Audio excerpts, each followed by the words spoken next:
Ils sont jeunes, super diplômés, ils travaillent dans de grandes entreprises, ont des salaires très corrects, ils sont tous cadres, bref, ils auraient tout pour être heureux, mais ils en ont assez, ils craquent, ils explosent, certains démissionnent même pour partir en mission dans des ONG à l'étranger. Alexandre Hénard, bonjour. Bonjour. Voilà le pitch du livre L'Open Space m'a tué que vous avez coécrit avec Thomas Hubert. Vous écrivez que le lien de confiance entre les jeunes cadres et l'entreprise s'est cassé.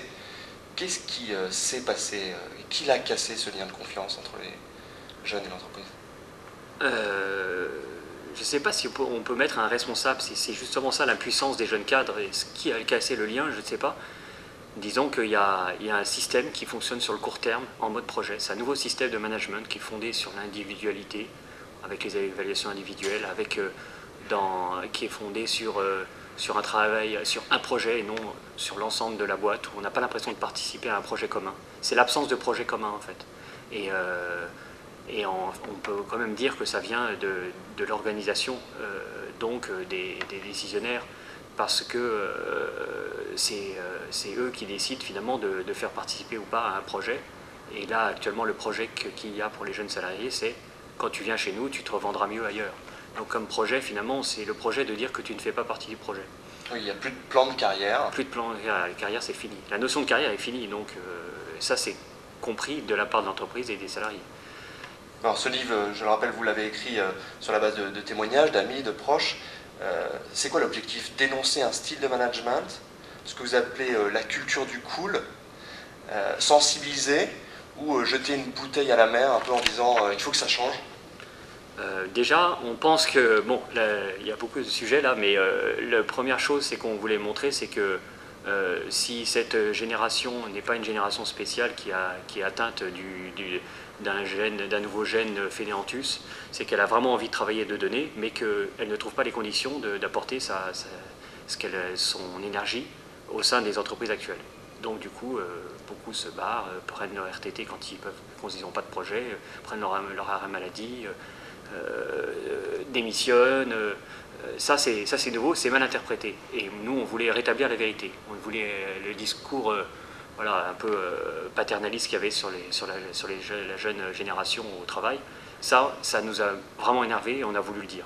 Réhabiliter, voilà, réhabiliter ça cadres. Et montrer qu'ils sont voilà. Et après la culture du cool, c'est que nous on voulait montrer, ok, c'est très amusant.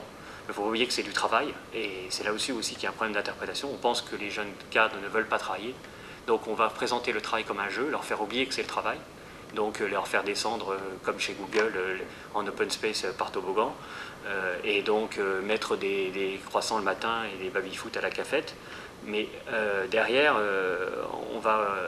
faut pas oublier que voilà, le travail c'est difficile, et qu'en plus c'est dans des conditions qui sont très, très difficiles au niveau du stress. Et surtout, le nouveau mode de management dont on a parlé génère beaucoup de souffrance. Et donc, on rigole dans le livre, mais par moments, on rigole pas, on est sérieux, parce qu'on voulait montrer ça. Il y a une souffrance, c'est pas le technocentre de Guyancourt, mais c'est la souffrance cachée, voilà, derrière ce coup, il y a une façade. Ce titre, L'Open Space m'a tué, Alexandre Hénard, selon vous, c'est lui le responsable de l'Open Space ou c'est juste un symbole, le symbole du management actuel et de ses dérives? Alors là, c'est rigolo, oui, parce que bon, le titre fait croire qu'on va parler beaucoup de l'open space et on nous parle souvent de ça. Donc souvent, je suis érigé par certains médias comme un expert de l'open space, mais non, c'est vraiment plus un symbole, un symbole de toutes les pratiques de management se déroulent en open space. Alors après, il y a différents types d'open space, ça pourrait être long à expliquer, mais c'est un symbole on partage la même aventure, on est cool et tout, on s'amuse, et parfois on s'amuse vraiment. Mais c'est pas pour ça qu'il n'y a pas de la souffrance qu'on essaie.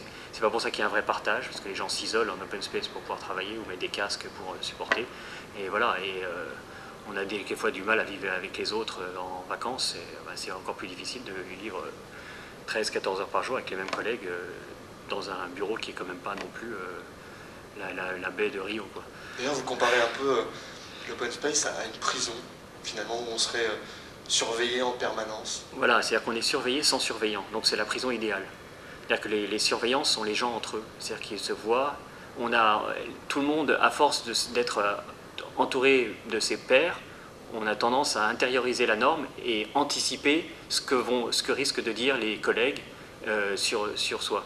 Donc, on reste tard, donc on évite d'aller sur des sites perso, donc on planque son écran, donc on fait attention et donc économie d'hierarchie extraordinaire. On se met la pression finalement. On se met tout seul la pression. Ouais. L'intériorisation de la norme, c'est formidable comme outil, donc ça marche. Les grandes victimes sont ces sortes de cadres qu'adorent par exemple les cabinets de conseil en stratégie, c'est les insecure achievers, c'est-à-dire les personnes qui ont peu confiance en eux, mais qui sont des compétiteurs. Et alors eux, là c'est vraiment du pain béni pour une entreprise, parce qu'ils adorent qu'on leur fixe des objectifs, donc il faut leur fixer à chaque fois une étape suivante, et ils continuent à se donner sans réfléchir. Et sans avoir la reconnaissance. Et sans avoir la reconnaissance. Donc c'est une quête permanente de reconnaissance, jusqu'au jour où ils crament. Votre bouquin pointe volontairement les côtés sombres de la vie au bureau du jeune cadre. Est-ce que c'est pas un peu oublié qu'il y a certains cadres qui s'éclatent tout simplement au travail? Alors, je dirais que ceux qui s'éclatent à leur travail, pour moi, c'est un peu une comédie du bonheur. Je ne connais pas beaucoup de personnes qui disent « je suis vraiment heureux à mon travail ».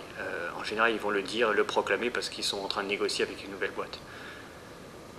J'y crois pas trop à cette comédie du bonheur. Ce sont des gens qui savent bien communiquer. En général, ils ont un beau profil sur Facebook et ils ont un beau réseau et ils communiquent leur best practice sur leur blog. Et vous, Alexandre Déhéna, vous êtes content de votre boulot aujourd'hui? Vous travaillez en open space? Alors, actuellement, je travaille en open space et j'ai compris qu'il fallait, en plus de ces compétences, avoir ce vernis social, cette capacité à communiquer sur son travail et à inspirer, à se donner, à travailler sa marque. Vendre sa marque. Vendre sa marque, voilà, vendre sa marque personnelle. Merci beaucoup, Alexandre Déhéna. De rien.